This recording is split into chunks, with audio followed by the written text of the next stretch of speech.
Assalamualaikum warahmatullahi wabarakatuh. Merhaba Kareshlar. Oke, di video kali ini saya akan menjelaskan secara singkat pengeluaran kuliah mandiri di Turki. Karena banyak sekali yang menanyakan berapa sih kuliah di Turki, berapa sih biaya kuliah mandiri di Turki per bulannya, per semesternya. Di sini dijelaskan secara singkat.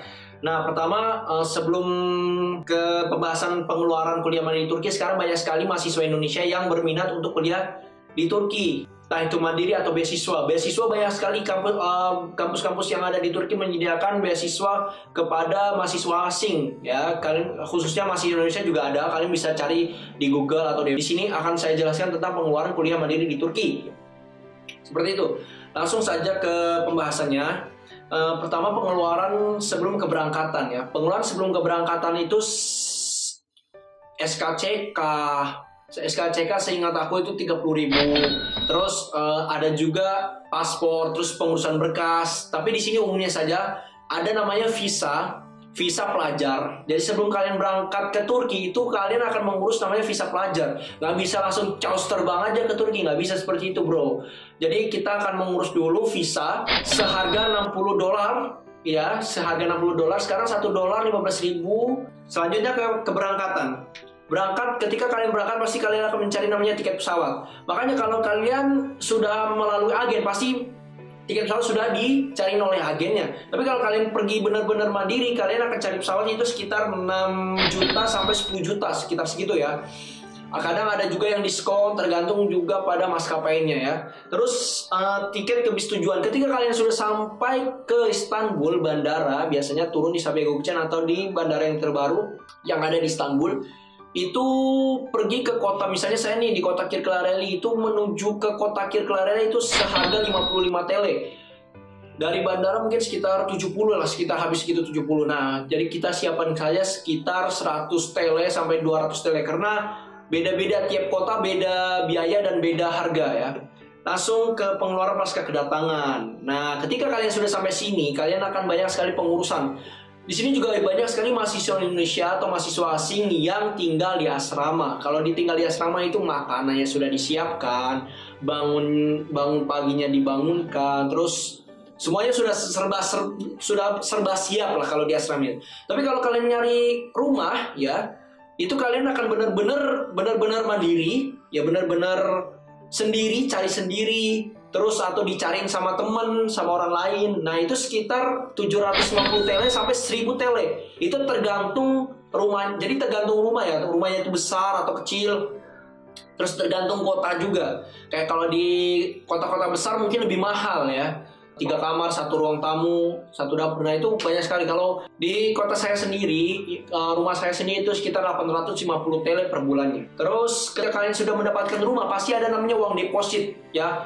Contohnya deposit uang rumahku itu 600 TL. Jadi buat deposit ya. Jadi namanya ketika nyewa rumah itu ada deposit juga. Tergantung rumah, tergantung kota juga. Jadi kalau di kotaku, di rumahku sendiri itu depositnya 600 TL ya. Langsung ada namanya asuransi kesehatan. Asuransi kesehatan itu Sigorta ya, Sigorta. Jadi pertama kita ngurus ini, kita masih akan ngurus Sigorta. Itu harganya sekitar 300 TL. Kita harus mengeluarkan 300 lira. Terus ada juga namanya Ikamet. Nah, Ikamet itu penting ya. Banyak sekali orang yang bermasalah gara-gara Ikamet. Nah, jadi Ikamet itu adalah pengganti identitas paspor atau KTP lah, seperti itu. Itu sekitar 165 lira. Ya, kalian kalau kesini pasti harus ngurus itu. Itu syarat satu hal yang wajib diurus ketika kalian sudah sampai di sini. Terus daftar HP sekitar 100 TL, 100 TL, 80 TL. Dan ketika 3 bulan kalian sudah di sini, kalian akan mendapatkan SMS, yaitu nomor kalian akan diblok. Ya, itu tergantung sih. Ada juga banyak temen aku yang sudah 5 bulan, 6 bulan nggak dapat SMS. Nah, kalau misalnya dapat SMS ya berarti kurang beruntung, dia harus mengeluarkan 1.500 TL. Kalau itu elektroniknya dari luar. Tapi kalau kalian beli HP di Turki, itu nggak akan dapat namanya mengeluarkan biaya lagi. Ya, jadi kebijakan elektronik di negara Turki seperti itu. Ada juga namanya pengeluaran bulanan. Nah, ini pengeluaran bulanan nih. Banyak yang nanya nih, berapa sih per bulannya? Pengeluaran bulanan di sewa rumah misalnya 850 TL nih, aku nih 850 TL itu dibagi menjadi 4 orang berapa tuh?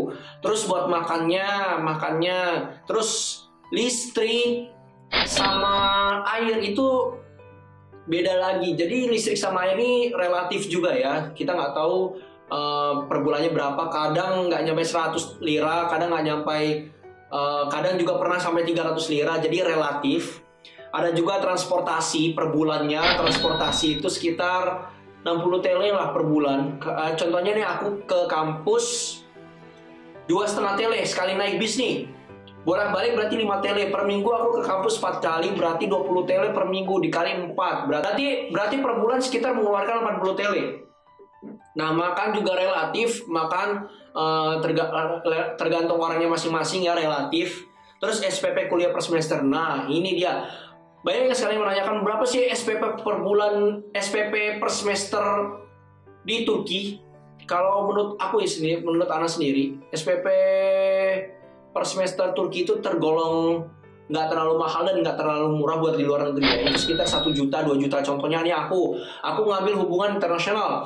Hubungan internasional itu sekitar di kota Kirklareli ya, itu 1,5 juta ya kalau di uang Indonesianya. Nah, jadi per semester ini itu tergantung kota dan kampus juga. Kota besar berarti pengeluarannya berapa, dan ada juga namanya SPP Tomer. Nah, Tomer itu apa sih? Ketika kalian sudah sampai Turki, kalian tuh nggak langsung kuliah dulu. Ada namanya persiapan kelas bahasa. Persiapan kelas bahasa ini kalian akan melewati selama 1 tahun. Itu tergantung orang. Contohnya nih, aku 6 bulan udah selesai nih kelas bahasa, kelas persiapan bahasa gitu kan. Jadi tergantung kampus dan ini. Kalau di kota aku di Kirklareli University itu 750 TL per level. A1 750 TL, A2, B1, B2, C1, dikalikan berapa lah, seperti itu. Wah, mungkin segitu saja ya penjelasan singkat tentang pengeluaran kuliah mandiri di Turki. Kalau kalian mau nanya-nanya, silahkan tanya di kolom komentar, insya Allah akan saya jawab. Dan kalau di totalin itu sekitar, ya kalau lewat agen juga banyak. Kalian bisa tanyakan itu ke agen, pasti akan dikasihkan info, banyak sekali info yang bakal dilayanin dan diberikan jawaban yang tepat. Mungkin kalau menurut saya, kalau benar-benar kuliah mandiri di Turki, dia benar-benar sendiri nggak lewat agen, itu sekitar menghabiskan 25 juta ya. Tapi kalau lewat agen mungkin bisa sampai 50. Dan itu buat pertamanya. Kok mahal banget sih? Itu buat pertamanya, Bung. Pertama-tama yang seperti itu. Pengeluaran kuliah dimanapun, pertama-tama harus mengeluarkan uang yang banyak. Tapi ketika sudah di Turki, itu akan stabil. Dia tergantung orangnya sendiri, seperti itu. Oke, mungkin penjelasan singkat sini segitu saja.